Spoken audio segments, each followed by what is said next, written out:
and welcome to SF Live. I'm your host, Christina Marie Flores. Tonight we're going to be talking to two very hardworking people in a field that I love, construction work, remodeling work. Tonight we're speaking with Scott Kim, who is the Associate Director, and Kat Sawyer, who is the Facility Program Manager of Rebuilding Together SF. Welcome. Thank you so much. First of all, if you could explain to our viewers, because they probably don't know what your organization does, what is it that you do? Well, Rebuilding Together San Francisco, we started out as Christmas in April in 1989.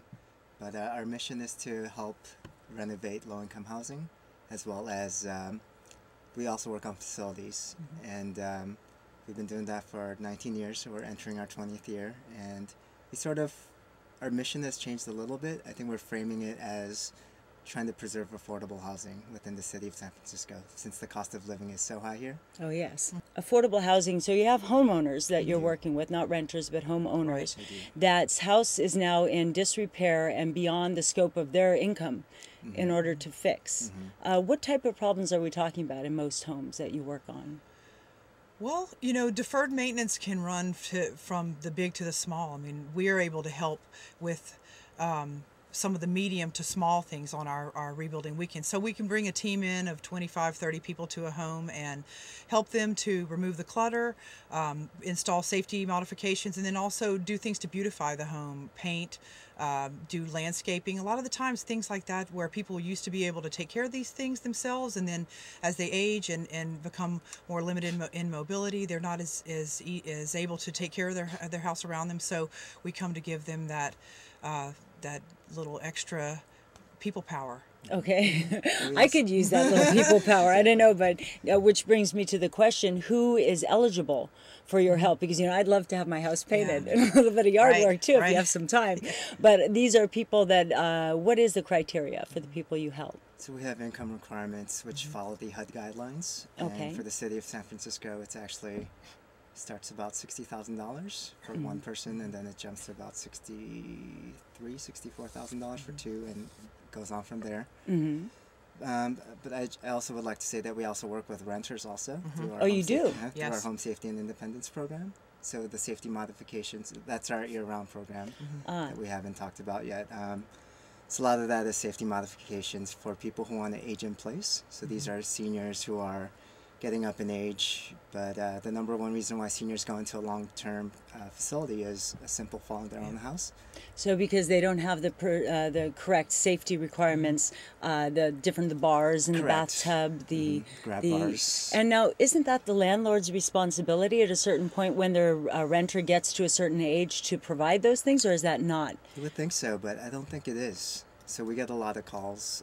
We get referrals from even city agencies to provide that service. We get a lot of calls from our partners, like Meals on Wheels. So as they go into the home, deliver a meal, they see that, oh, this homeowner is having a hard time getting in and out of the bathtub, you know? And it's a dangerous thing when you're 75 and you can barely step over the lip of the tub. Yeah. And that's, you know, that's a recipe for disaster right there. So I believe a 2006 Department of Adult and Aging Studies report said, I think 3 out of 4 seniors go into a long-term facility just because of a simple fall in their own home, and we're trying to prevent that every single day.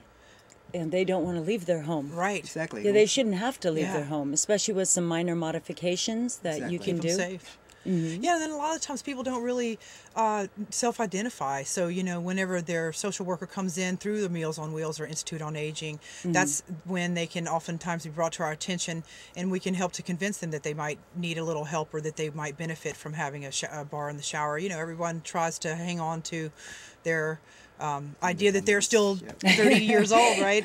So we had a funny homeowner, Miss Williams, and we helped through our Rebuilding Weekend project, as well as Home Safety and Independence. And in a little video that we made, she's probably in her late 70s at this point. And she's like, with this grab bar, I feel like I'm 60 already. It takes her back, so it gives her confidence. And not only her, but she has children in the home who has severe Down syndrome, and that really helps that child get in and out of the tub safely also. So you're saying that these families have to be under a certain income, and would you say 60,000? But on the website it does say that a lot of the families that you assist are actually living on $10,000 to $16,000 a year for a family. Exactly, and that's hard to imagine in San Francisco. How? Yeah, that's really... And so if something does happen that maybe we could absorb as people living in San Francisco, they would not be able to do a roofing job or, you know, some dry rot or fix something. Exactly. Now, most of the jobs that you fix, do you think that there's something that causes deferred maintenance? I know, because I've come from a building background, that certain things you can do to take precautions so that it doesn't turn into a big problem. We do. It's always a conversation that we start with the people, and that's something really that we pride ourselves on, that it's a personal relationship that we're building. And so whenever we talk to the people, there's a back and forth that happens, and we go out and visit, and our home safety person may come and visit, and then identify some extra things that we may go and talk to them about and send someone else out. Or so yeah, you're right, we could totally help them to identify how to prepare for not getting water damage, but also see some things that they may not notice and go ahead and take care of them. Even if they may be chosen for a rebuilding project in April, we try to take care of all the safety needs as soon as we identify them, so that, you know, nothing happens in the meantime. But I think in reality, a lot of people, like a minor caulking job, if you're 75 years old and have never done that, that's a big job in itself, you know? That's true. That's when you get your grandchildren over there. So and you teach them, you know, HGTV, you know, let them see how to caulk correctly. A little caulk buddy, the new one that they sell. You mentioned April. This is the most famous thing that you do. And could you explain a little about what the Rebuilding Weekend, is that what it is? Yes. It's our signature volunteer event that we do, and it's a national program. So Rebuilding Together is a national nonprofit. And the last weekend of April, it's called Rebuilding Day. We call it Rebuilding Weekend. And we have, this past year, over 2,000 volunteers engaged in 35 different work projects throughout the city. 2,000 volunteers. Yeah, so it's a great day of volunteerism, civic engagement, and we think of it as community building also. Because a lot of our volunteers, they may have lived in the city for years, but you know, it might have been their first time in Bayview, Hunters Point, or different parts of the city that they never go to. So it creates these moments of connection between different people that would never have a chance to interact otherwise. That's wonderful, yeah. So there's some mutual understanding going on over there also. Now, these volunteers, are they from the building industry? Some are. We surely hope so. Because I don't know if I want a lawyer swinging the hammer at somebody's house. That could be dangerous. I mean, what is the profile of the person that does volunteer for you? Well, the volunteer is different than the leader. So you've identified the two things. That's exactly what we're working with. We may have a group of lawyers who are a sponsoring team, and they would be led by someone who's in the construction industry, so that, yes, indeed, they may be swinging a hammer, but they probably wouldn't be using a chop saw. Or, oh gosh, no. So yeah, we try to set everybody up for success by giving that support. By our skilled volunteers actually are the #1 resource that we have, and if we could get more of those, we would just be delighted, because that's how we actually can achieve a higher level of work. The more quality comes with somebody who knows how to do that kind of thing, has construction experience, someone who's an architect or a builder or a plumber, electrician. You know, people who are bringing those kind of skills really elevate our work. And make it possible. Make it easier, I'd imagine. Yeah. Are there any particular jobs that certain trades do well, like lawyers? Do lawyers paint well?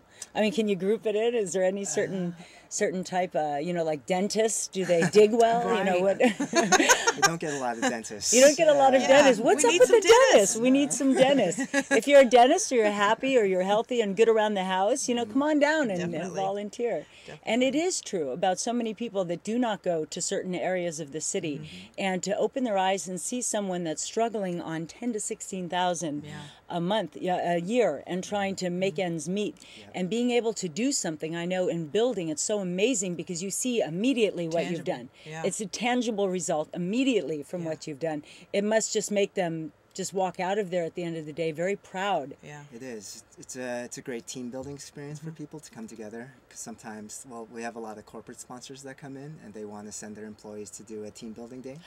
So they bring the whole group of people that work together there to do an exercise together that's totally foreign to them. Exactly. And it's meaningful.